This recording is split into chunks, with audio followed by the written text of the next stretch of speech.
As a child, I always had access to a shortwave radio. I used to listen to the BBC World Service about the Middle East. I also loved the music from that part of the world, and I probably was listening to the Quran being recited but did not know it at the time. As I grew older, I continued to listen to the BBC World Service.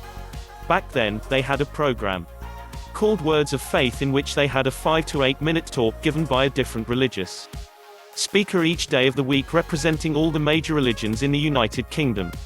Out of all the speakers, the Muslims were the ones I loved listening to most. Every time the Muslim representative spoke, I wanted to find out more about Islam.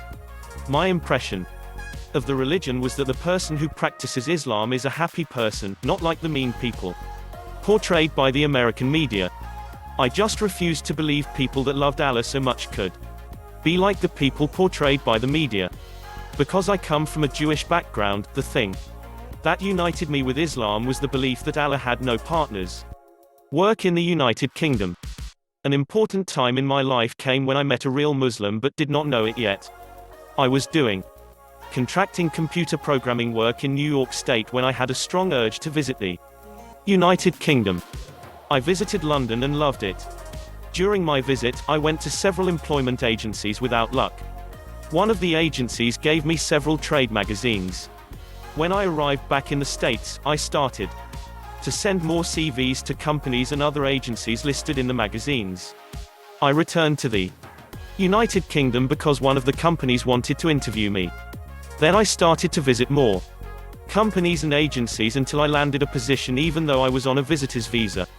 The company that hired me applied for a work permit for me, and the Department of Employment told me that I had to leave the country in order for the paperwork to be processed. Again, I went back to the States. Another agency obtained a temporary work permit and employed me for a company called Logotech, which, at that time, was located in Egham, Surrey. Meeting a real Muslim for the first time. Sometime after I started working at Logotech, I found out that my supervisor, Anis Karim, was Muslim. I asked him if he knew how I could get a copy of the Quran.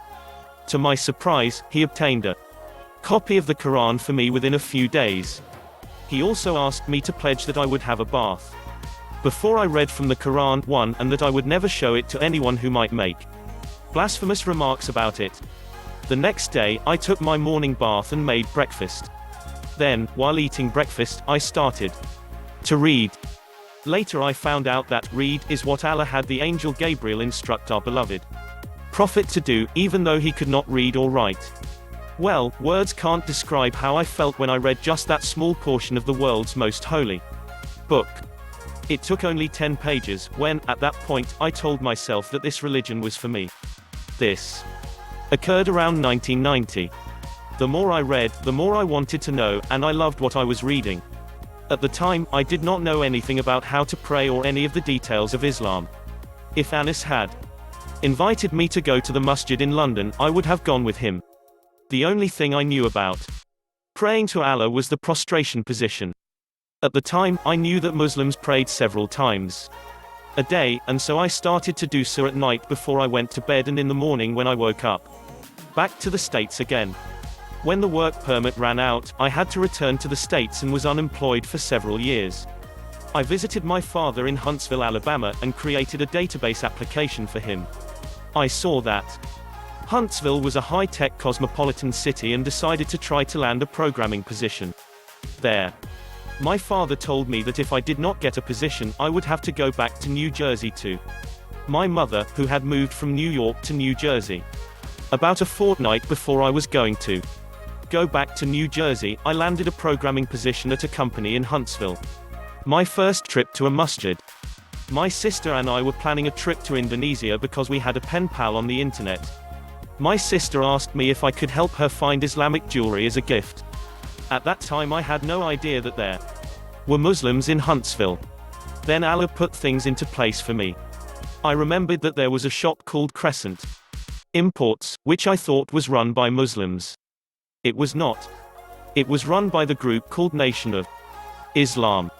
We spoke to the owner of the shop and told him that we wanted to find Islamic jewelry. He directed us to the Huntsville Islamic Center. I do thank Allah for having them direct me to the masjid. We went to the building, but there was only one car parked there. I spoke to a man in the car, and he told us that we should speak to the Imam about where to find the jewelry. I was still afraid to go into the building because for me, it was such a sacred place. At the moment, I remembered one day when I saw a lady at work wearing a hijab. I told her about accepting Islam personally, and she said, "Why don't you visit the masjid in Huntsville?" I eventually went back to the masjid after I summed up enough courage to go into that sacred place. I spoke to the Imam, and he invited me to perform salah with the Muslim brothers. This was a turning point in my life. I loved it and started to visit the masjid once a week at night. Then I started to visit it several times a week at night.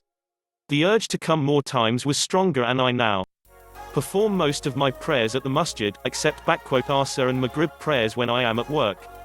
I officially accepted Islam in November of 1996. I publicly made Shahada. At work, I pray Zuhr and Asr by myself or with other Muslim brothers in a small mosque in my workplace. I proudly carry my prayer rug in the hallways at my work in an attempt to get people to ask me what they are. When they do ask me about it, I tell them that I am Muslim and the mats are what I use to pray on. Also, my work area, including my computer, is decorated with Islamic artwork. My background on my computer is usually the Kaaba or our masjid. Now that I am a Muslim, there is no turning back to disbelief. Thanks for watching it. Please like, share and subscribe to my channel.